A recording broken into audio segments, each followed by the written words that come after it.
Ding dong, ding dong. Clatter, clatter, bang, bang, bang. Are you kidding me?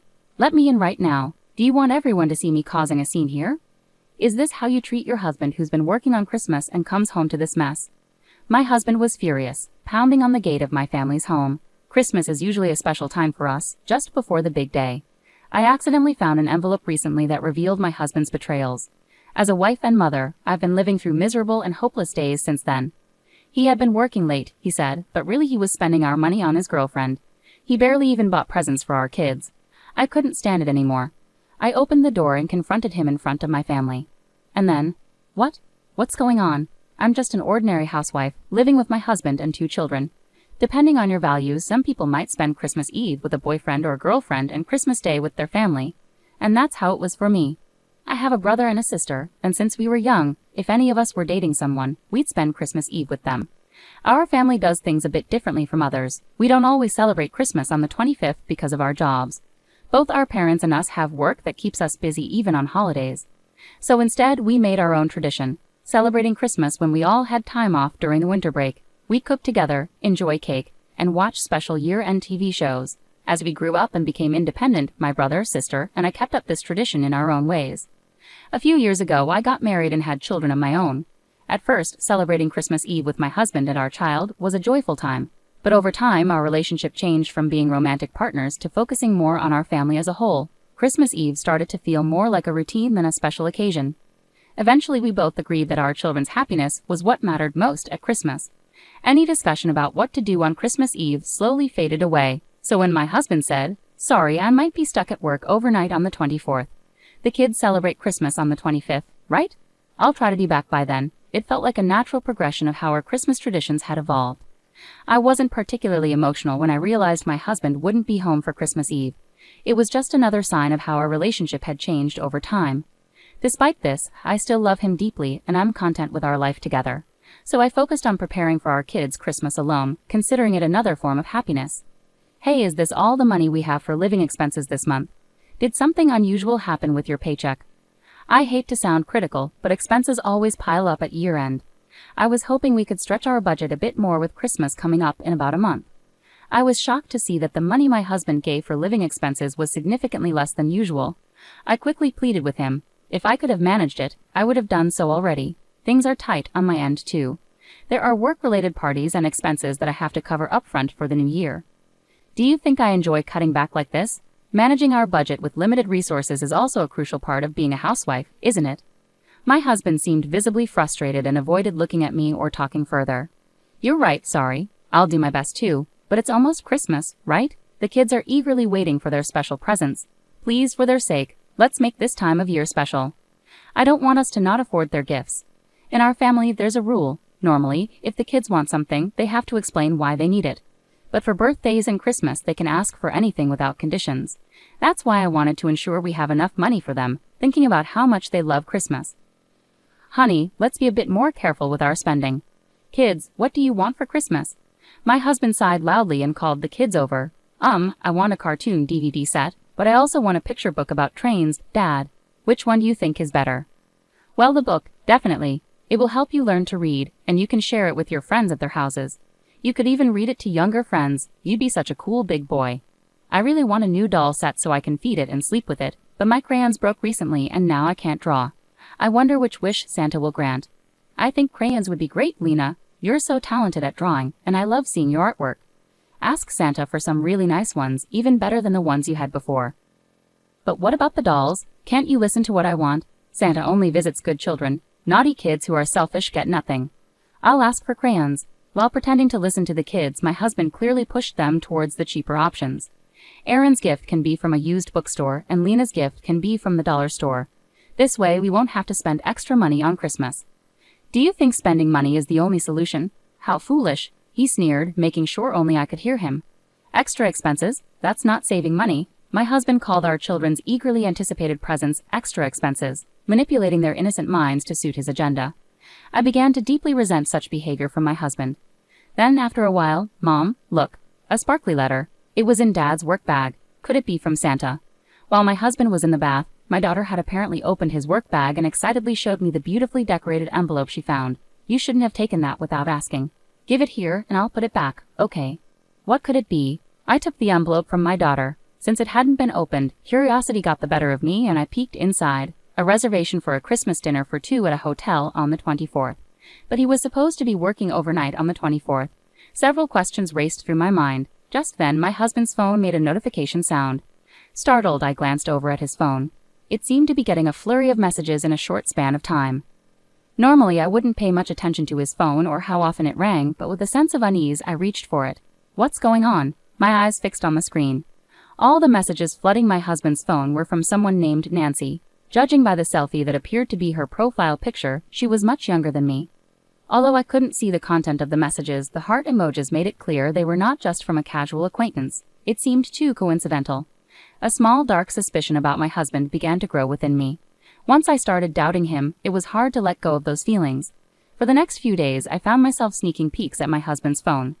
Those days were enough to turn my suspicions into conviction. Nancy was likely my husband's mistress, and he planned to spend the Christmas dinner with her on the 24th. He even hinted at an extra special gift for her, their excitement for each other uncontainable. To get more concrete information, I hired a private investigator. Catching my overly confident husband in the act seemed easy, and the results came back quickly. According to the investigation, Nancy was a temp at my husband's company. They had started their affair a month ago, and all the nights he told me he was working late were actually spent with Nancy. The recent drastic cut in our living expenses was likely to fund his affair with her. Clutching the investigator's report, tears of frustration overflowed. In just 1 month, my husband had come to prioritize another woman over his family. My efforts in taking care of the house, believing he was busy with work, and our children's kindness in holding back their desire to play with their father, all felt unbearably pathetic. The shock of my husband's betrayal was too significant to ignore. I didn't know what to do at first, but I have a plan of my own. I won't let this slide without a fight. Wiping away my tears, I stood up energetically and began to prepare my own special gift for my husband. On the morning of December 24th, I sent off my husband as usual, then I headed to my parents' house with the kids. Welcome. It's been so long since we've all been together like this. It feels just like when you, your brother, and your sister used to live here, my mom said. Spending quality time with Dad is great, but this year felt especially exciting. At my parents' house, they were delighted by the festive Christmas atmosphere, enjoying decorating a large Christmas tree they had pulled out of storage. With the kids, we spent the entire day having a fun Christmas party. The next morning, the kids were ecstatic about the presents placed at the base of the Christmas tree they had decorated. For my son, I got a DVD and a picture book, and for my daughter, a doll and crayons. We told them these gifts were from Santa and also from Grandpa and Grandma. The kids played happily with their new toys while the adults watched them with smiles. Suddenly, my phone buzzed. I looked at my phone and saw I had a call. I stepped outside to answer it. It was my husband, sounding very upset. Hey, where are you? I just got home from work, but my key doesn't fit the lock, and the doorbell isn't working. What's going on? I could hear him messing with the door handle through the phone. Calm down, you're making a lot of noise. No one is there because we don't live there anymore. We finished moving out yesterday. You were too busy with work to notice, I guess. By the way, you've been shaking that doorknob for a while. Isn't that kind of like trying to break in? If you break the door, it's not my problem. I laughed at him. Even though he was still confused, he realized I had tricked him and started yelling angrily. Don't mess with me, doing all this without telling me. Where did you put my stuff? Bring it back now. All your things were taken by your parents yesterday. They kept apologizing to me, saying how sorry they were for what you did. Make sure to apologize to them when you get back. What? Huh? After finding out about my husband's affair, I told both our families everything. I explained how he was obsessed with a younger woman named Nancy, spending our money on her instead of on our family. He even cut down on our living expenses and the kids' Christmas gifts. He lied about working overnight just to be with her, and I decided to ask for a divorce. After I told everyone through tears, my parents, his parents, our siblings, and even the kids supported my decision. So we moved out of the house on Christmas Eve while my mother took care of the children. Our siblings also helped with the move. With everyone's help, we emptied the house quickly, which brings us to now. So everyone knows what you've done, and no one in the family is on your side. You caused this mess, and now you have to deal with it. I explained everything to my husband clearly. By the time I finished explaining everything, my husband was furious and started shouting at me. You worthless woman. Your disrespectful attitude towards me, your husband, is the real problem here. I am the precious only son, you know. Blaming others while you're no saint yourself, acting all high and mighty. My parents siding with you. Ha, you must have played the victim and cried to them. Who do you think my parents will ultimately believe, their precious son or some outsider woman? You're as foolish as ever, Hava. I'll be demanding alimony from you right away. Oh really? Then go ahead and talk to them now. Here, be my guest. Saying that, I turned on the speakerphone on my cell. Then I never thought you were such a rotten person. Are those the words of someone who has committed adultery? You are the worst. You're the shame of our family. Where did it all go wrong? May and Lars, who had been by my side during the call, unleashed their anger at my husband over the phone. Dad, Mom, why are you with her? My husband began to tremble, utterly taken aback by the unexpected rebuke from his parents. Why? Because it's Christmas. Maitline, who is back at her parents' house, invited us to spend the day with her. Even though we are the parents of the man who betrayed his family. Do you understand how Maitline felt all this time? While you were betraying her, she was working hard to take care of the children on her own. We've never been so ashamed and embarrassed of you. We won't defend you unconditionally.